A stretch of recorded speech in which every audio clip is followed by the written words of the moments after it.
The day that Zac died, there was a huge and sudden storm.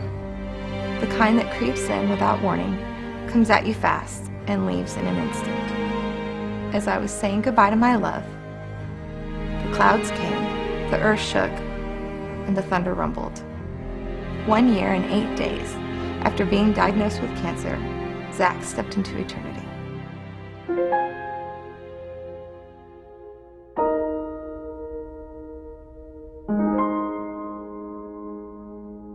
Ever since I was a little girl, I asked God to bring me the perfect husband. Zac and I met in the fall of 1994, and after 4 years of dating, we got married. We added to the joy in our lives by having our only girl, Lizzie Darling. And then, 19 months later, God blessed us with our first boy, Jake. But our family wasn't complete there. We then had our cherry on top, Luke. We were a perfectly happy family of 5. When Zac died, I was wrecked.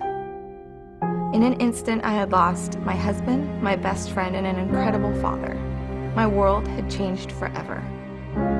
My identity in the past 17 years had been so much about who I was with Zac. He was my everything.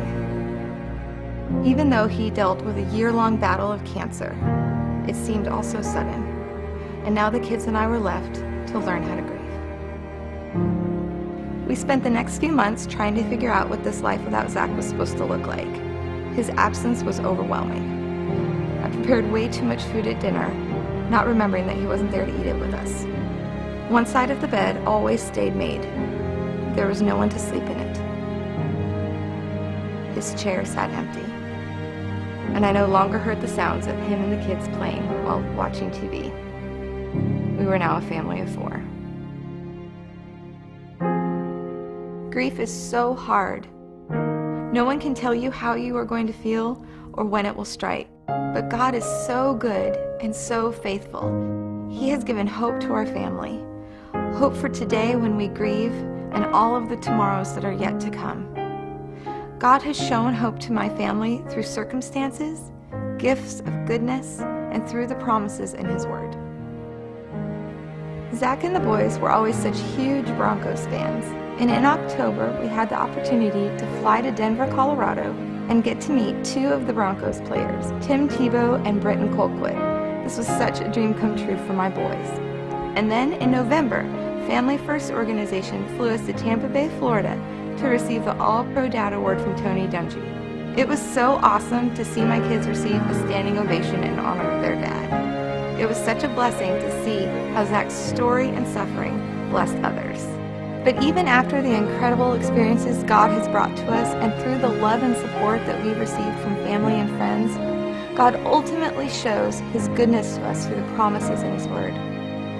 Jeremiah 29:11 tells us that God has a plan for us, and that plan is to prosper, and it's for hope, and it's for a future. I tell my kids this all the time.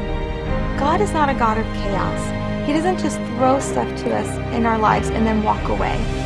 He has a plan for us. We might not always understand that plan, but we know that it is good. There are some days that are really hard, and yes, times are tough. But God reminds us of His goodness through the promises in His Word. God shows hope to people in different ways. What's been my experience might not be yours. But I can tell you this: if you desperately seek and run after Him, He will make Himself known to you. As Zac's soul left the earth and went to where it was meant to be, I looked out the window, and as the storm cleared, the sun began to shine through the clouds. It was then I realized that he was healed. He was no longer in pain. At that moment, God gave me hope. God knew that I would be a widow and mother to 3 at the age of 32. Why did He allow this to happen? I don't have all the answers, but I do know that I will praise God, because through cancer and death and grief, God is still God, and God is still good. To God be the glory.